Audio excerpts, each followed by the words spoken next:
Assalamu alaikum. Hope you all are fine. Here today we will discuss about the if statements, conditional execution with if statements. What actually if statements are? If statements are like if this condition happens, what will happen next? What do you want to show at this condition? If this happens true or false. Here we will I will discuss about the if statements, which are basically the conditional statements. In the conditional statement, what we actually do, that we look for some condition. If that conditions uh, are true, then we want to do something. If not, then we want to do something else or some other action. So here we go with our uh, today's lecture or today's video. What basically the if statement is. Here, programs that read user input often want to take different actions depending on the values of the user's input. Sometimes what we do, we give input to the program, then according to that input we take certain action. हम क्या करते हैं कि मतलब कोई भी input देते हैं और उस इनपुट के हिसाब से हम कंडीशन चेक करना चाहते हैं. तो इफ स्टेटमेंट बेसिकली क्या होती है, इसमें यह होता है कि आप कोई भी अगर एक्शन लेना चाहते हैं कि अगर आपकी ये कंडीशन ट्रू हो तो फिर ये हो, तो उसके लिए हम आगे एग्जांपल भी देखें कैसे इफ कंडीशन काम करती है. तो if statement Java if statement basically क्या होती है, जावा स्टेटमेंट होती है that will executes a block of statement only if certain condition is true. ये तभी चलती है जब आपकी कंडीशन ट्रू हो जाती है, अदरवाइज आपकी एल्स स्टेटमेंट चलती है. वो आगे देखेंगे कि इसका सिंटेक्स कैसे होता है. If condition is not true the block statement skip. अगर आपकी कंडीशन इफ वाली फेल हो जाती है या फॉल्स हो जाती है तो उसमें क्या होता है कि फिर वो आपकी जो स्टेटमेंट होती है वो नहीं चलती. तो इसमें देखें जनरल सिंटेक्स, ये जावा में ऐसे होता है. जनरल सिंटेक्स इफ लगाते हैं. इफ जो है हमारे पास यहाँ पे कीवर्ड है. इफ कंडीशन के अंदर हम कंडीशन लगाते हैं, इसके ब्रैकेट्स के अंदर ब्रेसेस के अंदर हम कंडीशंस लगाते हैं. फिर कंडीशंस के बाद हम करली ब्रेसेस देते हैं. करली ब्रेसेस के अंदर हमें जो भी स्टेटमेंट चलानी हो और शो करवाना वो चलाते हैं. जैसे यहाँ पे एग्जांपल दिया हुआ है. एग्जांपल बिल्कुल ही सिंपल है. यहाँ पे क्या कर रहा है कि डबल एक हमारे पास वेरिएबल है जीपीए का, जो कि जिसकी डेटा टाइप क्या है, डबल है, और हम उसको कंसोल पे उस पर इनपुट ले रहे हैं, जो कि हमारे पास जैसे फ्लोट होते हैं डबल भी उसी तरह ही होती है बिल्कुल.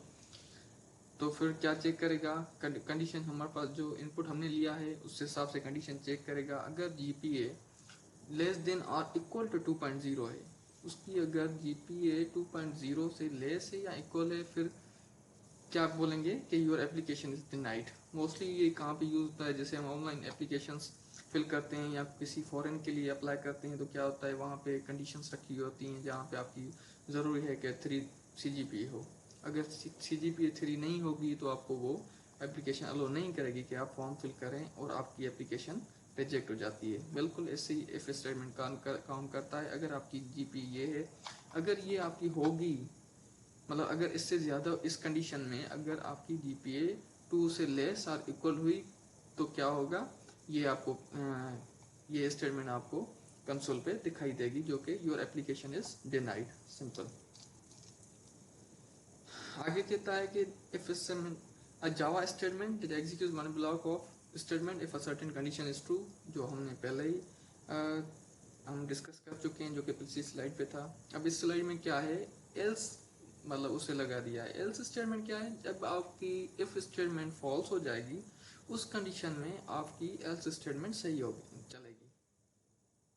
जब भी आपकी इफ स्टेटमेंट मतलब फॉल्स हो जाएगी तब आपकी मतलब समझें कि अल्टरनेटिव है. एल्स इज काम करती है अल्टरनेटिव का. अगर आपकी इफ स्टेटमेंट ट्रू हो जाती है तो जाहिर बात है आपकी उसमें जो स्टेटमेंट है वो चलेगी, एल्स नहीं चलेगा. फिर आपका एल्स नहीं चलेगा. एल्स तब चलेगा जब आपकी इफ स्टेटमेंट फॉल्स होगी. तो एल्स भी हमारे पास कीवर्ड है. जैसे इफ हमारे पास कीवर्ड था, उसके बाद हम कर्ली ब्रेसेस देते हैं और उसके अंदर जो हमारे पास स्टेटमेंट होती है उसके बाद हमारे पास टर्मिनेटर होता है. तो सिंपल वही एग्जांपल को हम आगे लेकर आए हैं और उसमें क्या क्या हम इनपुट ले रहे हैं. सिंपली कोई भी अगर आपकी GPA 2.0 और से ले से तो ये कंडीशन चलेगी, फिर एल्स नहीं चलेगा. अगर आपकी 2 से ज़्यादा है तो क्या चलेगा, फिर एल्स वाली स्टेटमेंट चलेगी, कह रहा है कि welcome to Mass University. Else तभी चली जब आपका ये इफ़ वाली कंडीशन फॉल्स हो गई। अदरवाइज अब आपकी अगर GPA 2.0 या मतलब उससे कम है तो फिर आपकी ये स्टेटमेंट चलेगी, योर एप्लीकेशन इज डिनाइड। ये होते हैं रिलेशनल एक्सप्रेशन। एक होते हैं हमारे पास बहुत ही इम्पोर्टेंट ये टॉपिक है जावा में। इसको समझने के लिए आपको बेसिकली ये क्या होते हैं कि ये मैथमेटिकल टूल्स ही होते हैं। जिस पर हमारे पास ग्रेटर और लेस देन होता है ना, वैसे यहाँ पे जावा में भी वही कॉन्सेप्ट है। अब बोल रहा है कि the condition used in an if और if else statement is the same kind of value seen in the middle of a for loop. ये कह रहा है वही कंडीशंस होती हैं जो हमारे पास लूप के बीच में यूज़ होती हैं। अब लूप फॉर लूप का आपको कॉन्सेप्ट होगा। फॉर लूप बहुत ही इम्पोर्टेंट कॉन्सेप्ट है। लूपिंग जो है किसी भी प्रोग्रामिंग लैंग्वेज में आपको बिल्कुल ही प्रॉब्लम सॉल्व करके देती है। अगर आपकी आइट्रेशंस और आपके नंबर ऑफ रन्स मतलब कोई भी चीज़ आप चला रहे हैं और उसका बार बार उसको चलाना चाहते हैं इनफाइनाइट टाइम्स, तो आपके लिए लूप बहुत करामद साबित होते हैं। तो कह रहा है कि ये वही है जैसे यहाँ पे हमने इक्वल टू यूज़ किया है, लेस देन और इक्वल टू यूज़ किया, ये वही रिलेशनल एक्सप्रेशन। बेसिकली ये क्या करते हैं, ये हमें रिलेशन शो करते हैं और कुछ भी नहीं है काम इसका। These condition are called relational expression और हम इसे रिलेशनल एक्सप्रेशन कहते हैं। तो मुख्तलिफ हमारे पास डिफरेंट टाइप्स के ऑपरेटर्स होते हैं। रिलेशनल ऑपरेटर्स जैसे इज इक्वल टू जब हम कंपेयर करते हैं तो ये यूज़ करते हैं और यहाँ पे इसकी माना लिखी है, मतलब क्या मीनिंग देते हैं प्रोग्रामिंग में। नॉट इक्वल टू मतलब ये बराबर नहीं है। Less than, greater than, less than और इक्वल टू, ग्रेटर देन और इक्वल टू। और यहाँ पे एग्जांपल दे रहा है कि 1 प्लस प्लस ये शो करवा रहा है कि ये ट्रू है या फॉल्स है, वहाँ पे शो करवा रहा है कि ट्रू है। और उसके बाद हमारे पास डिफरेंट ये भी है 3.2 इज नॉट इक्वल टू, सही है ये बराबर नहीं है तो ट्रू दे रहा है। जब भी हमारी कंडीशन मतलब वो मैच नहीं करेगी हमारे, जैसे 10 जाहिर बात है ग्रेटर है लेस नहीं है तो वहाँ पे फॉल्स दे रहा है। जो भी हमारी कंडीशन ट्रू हो रही है वहाँ पे ट्रू शो होगा और जो फॉल्स है वो फॉल्स ही शो होगा। ये होते हैं हमारे पास रिलेशनल एक्सप्रेशंस। ये बहुत इंपॉर्टेंट टॉपिक है, इसको समझना बहुत ज़रूरी है। अब यहाँ पे उसकी एग्जांपल्स दे रहा है जो हमने पिछली स्लाइड में एक्सप्रेशंस पढ़े, रिलेशनल एक्सप्रेशंस। तो हम डायरेक्ट एग्जांपल पे ही जाते हैं। कह रहा है कि 5 × 7 इज ग्रेटर और इक्वल टू 3 + 5। अब क्या होगा बैकएंड पे, ये आपको जवाब कैसे देगा कि ये ट्रू है या फॉल्स है। बैकएंड पे पूरी कैलकुलेशन होगी, जैसे हम स्टेप वाइज कोई प्रॉब्लम सॉल्व करते हैं ऐसे ही हमारा प्रोसेसर भी बैकएंड पे यही स्टेप्स परफॉर्म कर रहा होता है।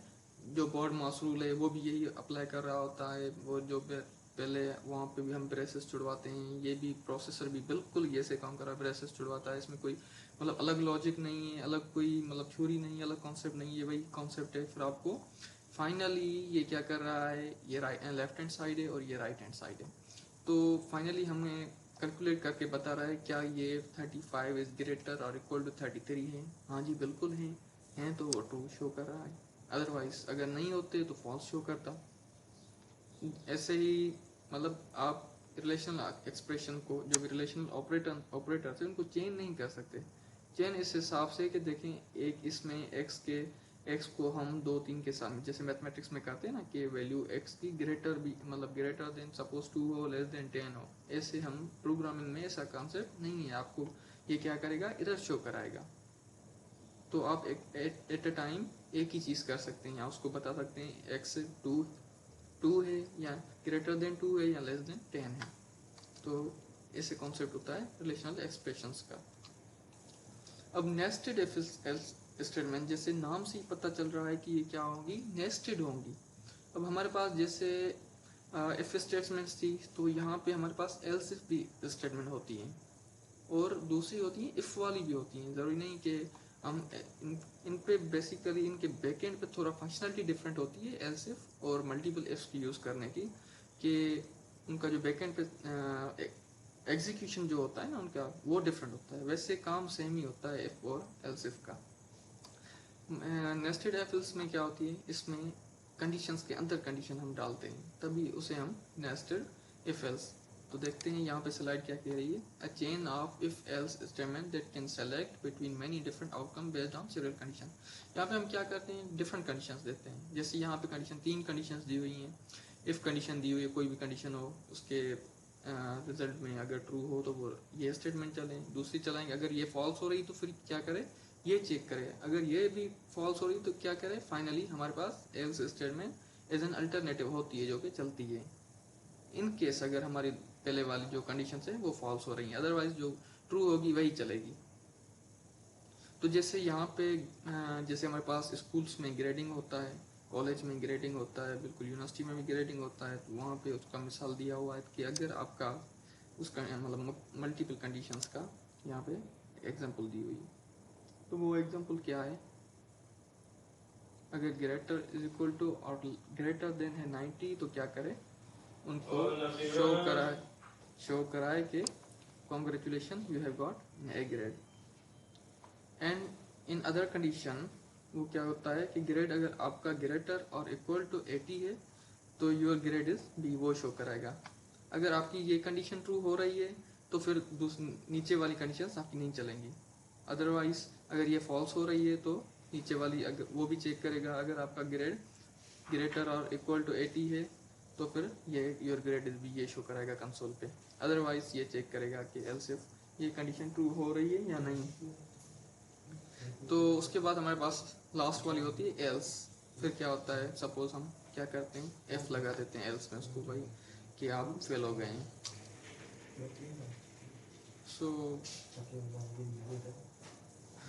ये हमारे पास choose one of many paths क्या है कि यहाँ पे कंडीशन लगा रहे हैं चूज 0 और 1 ऑफ मैनी पाथ्स। तो यहाँ पे भी क्या है, यहाँ पे एल्स स्टेटमेंट है, यहाँ पे एल्स स्टेटमेंट नहीं है। इनमें से कोई भी कंडीशन ट्रू होनी चाहिए। अगर ये सब फॉल्स हो रही हैं तो इन द एंड क्या होगा, आपको कुछ भी शो नहीं होगा। और जैसे मैंने पहले आपको बताया कि आपको मल्टीपल इफ स्टेटमेंट भी हो सकती हैं जैसे एल्स इफ है, बस इनका बैकएंड पे थोड़ा चेंज होता है प्रोसेस ऑफ एग्जीक्यूशन, और कुछ नहीं, चीज़ें सेम ही होती हैं। This was about if statement introduction. And now the comments. We can comment our code that commented code will not be compiled by the compiler or will not be considered by the compiler. So here is how we comment our code.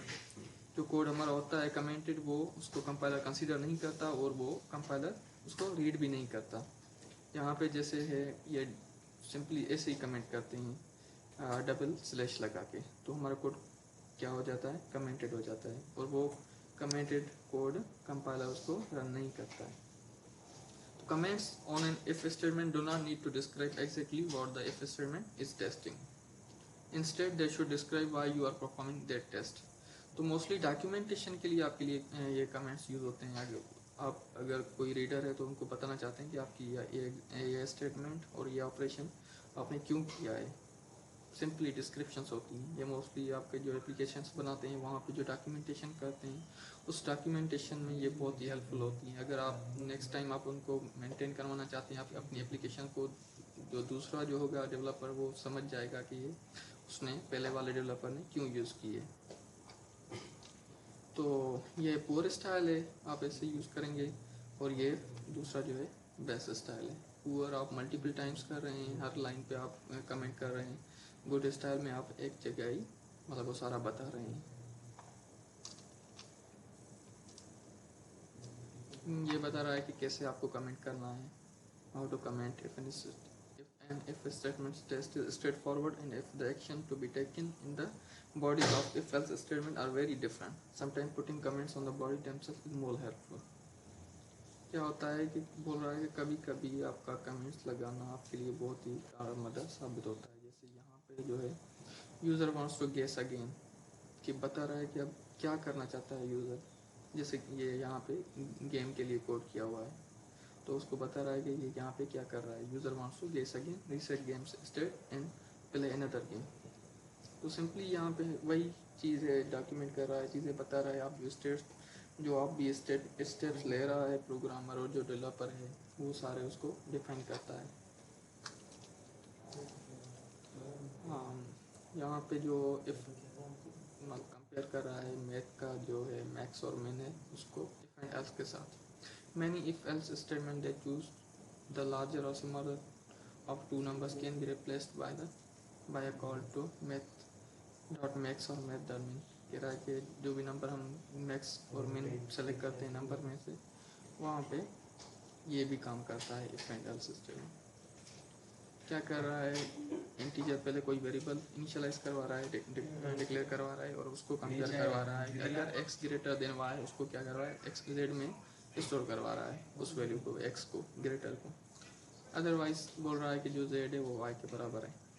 ये मिन के case में, और max के case में वही variable store करवा रहा है और उसको असाइन कर रहा है x और y। ये एक फंक्शन है, मेथड है मैक्स, जो कि मैथ क्लास का है, और उसमें से कंपेयर करके ये वही रिटर्न करेगा कि कौन सा मैक्सिमम है। वही काम जब ये कर रहा है, इफ भी कर रहा है, अगर b लेस देन d तो d को b असाइन कर रहा है, अगर c लेस देन d तो d को असाइन कर रहा है। सिंपली ये वही काम हो रहा है मैक्सिमम और मिनिमम को कैलकुलेट करने के लिए। लाइकवाइज यहाँ पे फैक्टरिंग में भी हम एफ एल्स इस्तेमाल कर सकते हैं, जो कि यहाँ पे एग्जांपल दिया हुआ है। सिंपल है बहुत।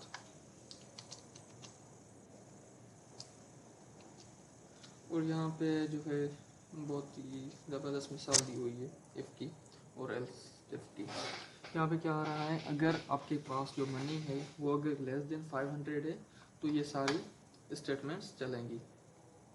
और आपके पास यहाँ पे इनपुट भी ले रहा है जो कि एक इंटीजर वैल्यू है। ये सारी स्टेटमेंट तभी चलेगी जब आपके पास जो मनी है वो लेस देन 500 है। अगर आपके पास लेस देन 10,000 है तो ये सारी स्टेटमेंट्स चलेंगी। और अगर नहीं है, दोनों कंडीशन फॉल्स हो रही हैं, तो फाइनली ये स्टेटमेंट चलेगी। ये वही एग्जांपल है मनी वाला ही। ये सारे आपके लिए प्रैक्टिस के लिए हैं, जो भी आप कोशिश करें इनको सॉल्व करने के लिए आपको समझ आ जाएगा कि इफ़ और एल्स इफ स्टेटमेंट कैसे यूज़ होती हैं। आप इफ़ एल्स भी यूज़ कर सकते हैं और इफ़ मल्टीपल इफ्स भी यूज़ कर सकते हैं। बोल रहा है कि write a method to determine the max value, जो कि हमने पिछले एग्जांपल किया, अभी बताया भी मैंने आपको, डिफाइन किया मैंने कि आप मैक्स और मिन वैल्यू कैसे इफ स्टेटमेंट को यूज़ करके कैसे मालूम कर सकते हैं। दूसरा है write a method that determines if 2 points form a line and if so it is a vertical line, horizontal line और नाइदर। इफ़ यूज़ करके हम उसको बता सकते हैं कि जो 2 पॉइंट्स है वो हॉरिजॉन्टल लाइन बता रही हैं या वर्टिकल लाइन बता रही हैं। थर्ड है write a method to determine the number of times the character M occurs in a string. If हम यूज़ कर सकते हैं कि मतलब हमारे पास कोई अगर स्ट्रिंग है तो उसमें से एम कितनी बार आया है हमारे पास एक स्ट्रिंग में, तो वो उसमें हम काउंट लगाएंगे। पहले तो इफ़ की कंडीशन लगाएंगे और उस स्ट्रिंग को तोड़ेंगे कैरेक्टर्स में, फिर उसको चेक करेंगे कि अगर उसमें एम है, अगर एम है तो वो काउंट करता जाए। फोर्थ है generalise the previous method to determine the number of times any given character occurs in string. Same वही, कोई भी कैरेक्टर हमारे पास एक स्ट्रिंग में आ रहा है तो वो कितनी दफ़ा आ रहा है। Right the method that determine the last index of a character in a given string. एक स्ट्रिंग को तोड़ के हम मालूम करेंगे कि फाइनल जो है एंड ऑफ स्ट्रिंग कहाँ हो रही है, और उसको उसकी इंडेक्स मालूम कर सकते हैं using if statement. So this was all about the if statement and else statements. So these are the practice questions. You can do them in your at your home. Thank you so much.